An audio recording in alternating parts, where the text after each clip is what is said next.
Hi. So, when I announced a new video every week of August, posted this piece of art depicting Elijah and his mama. And I think she's the first character from the story to be introduced other than the two main characters who the romance is centered around. So this video was originally going to be about Elijah and only him, but now that the story is leaning more toward Southern Gothic, which we talked about last week, I kind of have to rewrite the whole thing. Now, wait, hold on. To be clear, there are a few different versions of Project CD. One being the horrible, awful, poorly written one that I wrote in high school that barely had a plot. That's version 1, which had Lucen and Micah.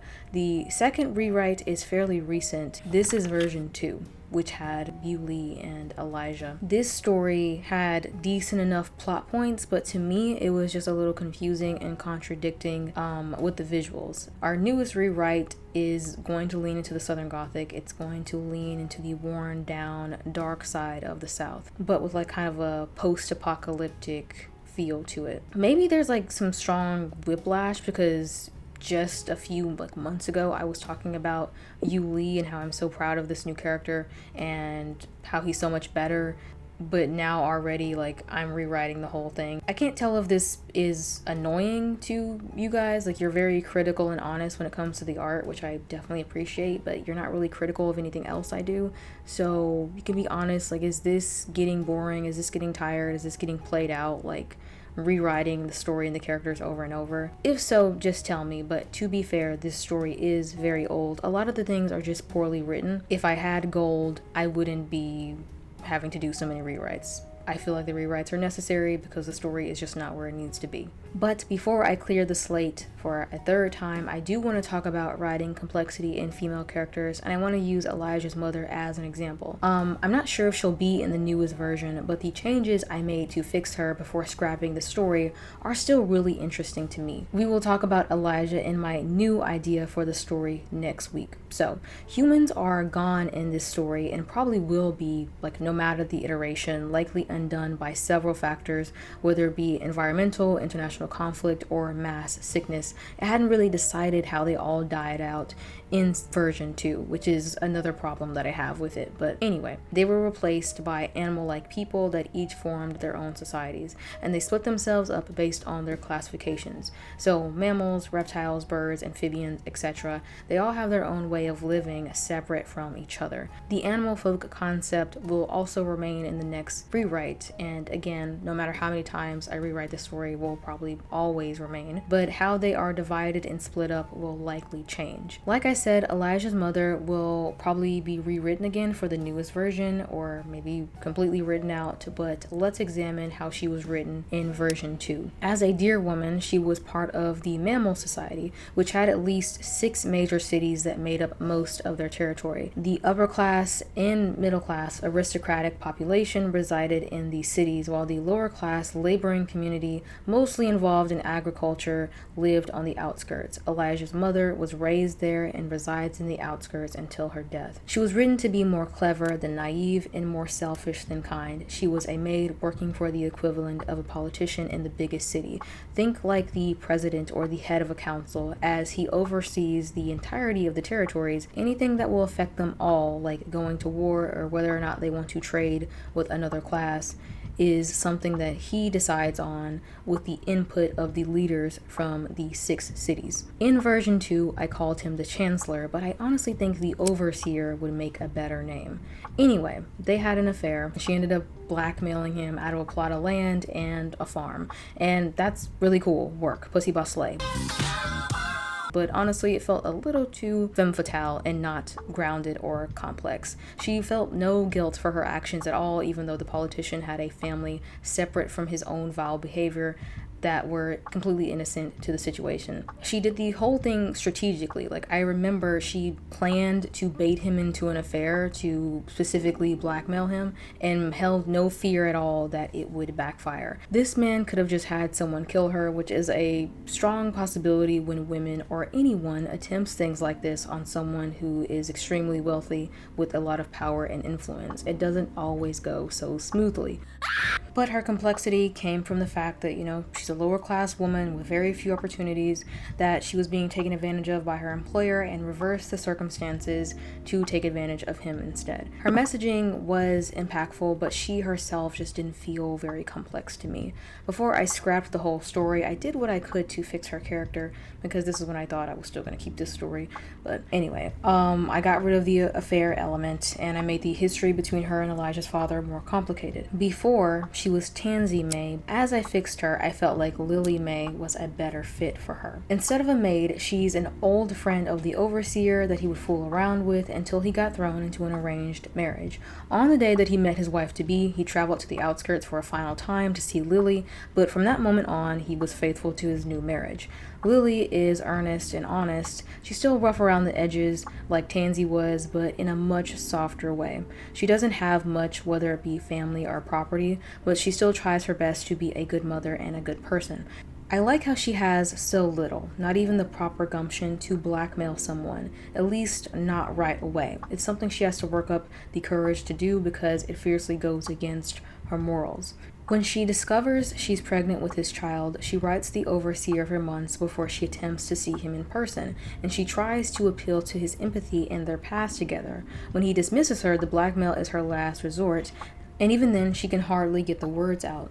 At this point, she has a house and a farm that already belonged to her family, but it means nothing because it's tied to so much debt.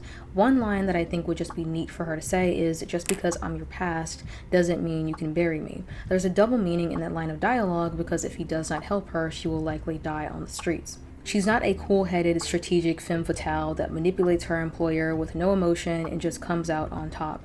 Lily has a quiet, relatable strength. I'm not a woman, but I was still brought up like one, and women are usually raised to be submissive people pleasers. I don't have it in me to blackmail someone.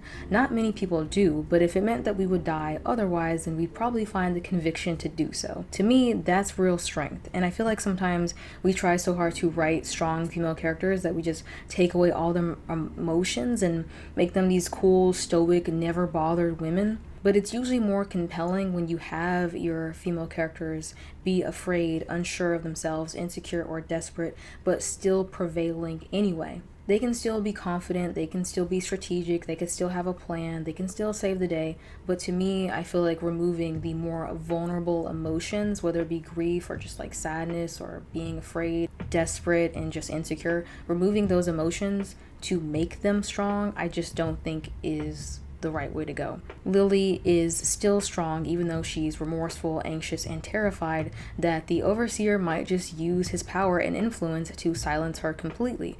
But despite her fear, she's determined to not just let herself be erased. Lily's entire situation with the overseer sets up a clear class divide and feeds into the theme of holding your leaders accountable, while also being a bit of foreshadowing, as some women in version 2 were successfully silenced and buried both in the past and in the ground, never able to tell their side or anything ever again. In contrast to the art I posted, Lily has sharper angles now because real fawns and does, they feel soft and innocent and naive to us, but that's mostly to do with how we perceive them. If you look at them in pictures and art, they're usually full of sharp angles. With that in mind, I think her silhouette is a lot better. Less muddled, more clear. Like I said before, to improve silhouette, the elements of the character need to be separated with room to breathe so they don't blend together to make a muddy, unreadable mess. It's not perfect, but in this version, there's a few gaps and open spaces, while in the one I posted, there's very few gaps, and the ones that are there are small and make the design just harder to read. The channel is now going full circle a bit because I posted this video about character design almost 2 years ago, and occasionally I still get people pissy about it in the comment section of that video. Mostly because of what I said about sharp angles and character design, implying that only villains, antagonists, or untrustworthy characters can have sharp angles. Now, I still corrected this viewpoint just a few months later in a separate video. And in that video, I pointed out the nuance of shape language and some of the things that I got wrong. But I just think it's funny because Lily is neither an antagonist or a villain or untrustworthy, but she still has sharp angles all over. And I just think that's a cool show of improvement, just not in terms of art, but also my mindset. Something to keep in mind when you watch my videos is that my brain is changing a lot because I'm in my 20s. I may say something is dumb or bad and then just a few months later completely disagree and think it's great. I will probably be wrong about things. That's why I kind of don't know if I want to give advice about art anymore. Anyway, something else that I've noticed is roundness. Nope. Something that I've seen in sketches of crocodiles is that they're drawn to be very round with little sharpness. Originally, I was thinking that they should be sharp because they're based on apex predators, but if you look at actual crocodiles and gators in real life, they're kind of pudgy and fat. Now that fat is probably muscle. I was thinking with the crocodile characters like quote-unquote Yuli, if I make them a little rounder, they may read better as crocodiles or crocodile-like people. Anyway, back to Lily. To make her just a little bit more complex, I made her dynamic with Elijah, her son, more complicated. In the old rewrite, she was happy to have Elijah and raise him, but considering she planned a whole blackmail scheme, it seems odd that she would be so happy to raise a child. Now, to be fair, she raised him in a questionable way, sometimes encouraging him to steal, being proud when he won in fights with kids that targeted him at school, or letting him have a few sips of her alcohol on occasion. But still, she was a very loving mother. But the character feels so self-motivated, I can't imagine why she wouldn't just ditch him completely. Also, why would you go through all this trouble to blackmail this wealthy man where you could potentially be killed, and all you're gonna do is ask for a farm and a barn? Why wouldn't you shoot higher for an estate or something, or a mansion, or more land? Why would you buy labor for yourself if you're gonna go so far as to blackmail a wealthy man? I just think it just doesn't make sense for her to basically buy herself a job. I don't know. Lily doesn't want to cease her pregnancy or dump Elijah off at a children's home because despite having him at 19 and not being ready for a child, Elijah is technically the only family she has left. As I said, the story is dark, but there is an internal struggle here of her still being a child herself and not as ready as she should be, but on the other hand, she doesn't want to be alone. And even though Elijah makes her feel both terrified and unsure, he also makes her feel a little less scared and abandoned. He's not a blessing, but he's also not a curse. It's complicated. It's nuanced, as motherhood often is. It's just more interesting to me than her loving him completely and fully. I honestly hate stories that give female characters children, and suddenly all their problems and internal struggle go right down the toilet, whether it be severe BPD and schizophrenia, or just god-awful morals. Just have baby, woman, and all will be well. Even if you're seeing your dead brothers all the time, just have a kid. Don't you know? And you'll never have those hallucinations ever again, because that's how mental health works. Just have another being to take care of on top of yourself, and you'll be cured. Even if you find pleasure in victimizing people and forcing yourself on them, just have a baby. It's not like you're gonna take your awful morals and just transfer them onto your baby. No, that baby will be pure and kind, and it will fix you, and you won't want to assault people for fun anymore. Just have a baby.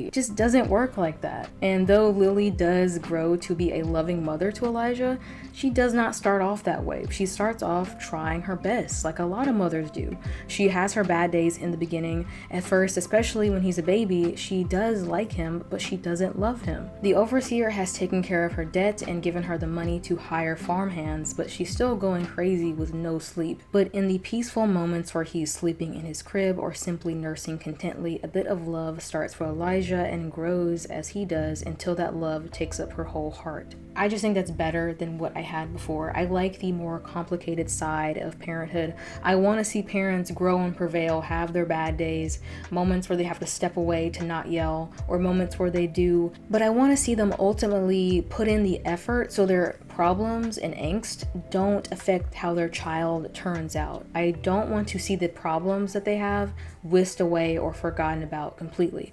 Just something to keep in mind when you write parent characters, especially mothers. Women often feel like motherhood is supposed to be perfect, or they themselves have to be perfect, or else they're not good mothers. Have your female characters who have kids struggle and have bad moments. It's what makes them human. And maybe you're afraid of your female characters in general being overly hated for their mistakes, which is understandable. I know male characters get to burn down villages and still be praised and defended, but female characters can't just be a little annoying without being completely demonized. But don't let that keep you from writing complex female characters. It's really not that hard. Anyway, for Lily's design, this was actually the starting bit of concept art for her, but I realized I wanted her to have darker skin, darker hair, and a willowy thin body type.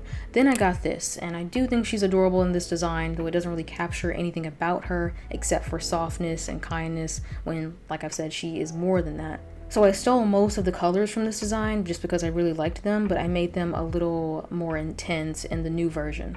Other elements also carried over, like her tooth gap, the freckles, her braid, and her dress as well. Her feet are tiny and less chunky, so they can look closer to real deer feet. These feet kind of look like horse feet to me, or maybe cow feet. One tip to consider for your couples in pairings is to have them share similar traits with their partner's parents. Our parents are often like the beginning source of love and feeling of safety for us. Subconsciously, people often seek out partners that have physical traits that their parents had, not because we all secretly want to date our parents, but because what's familiar to us is comforting. Even when it comes to abusive behavior, it could be less physical, like if your character's mother sang to them every night and now they find a nice singing voice in a partner attractive or alluring.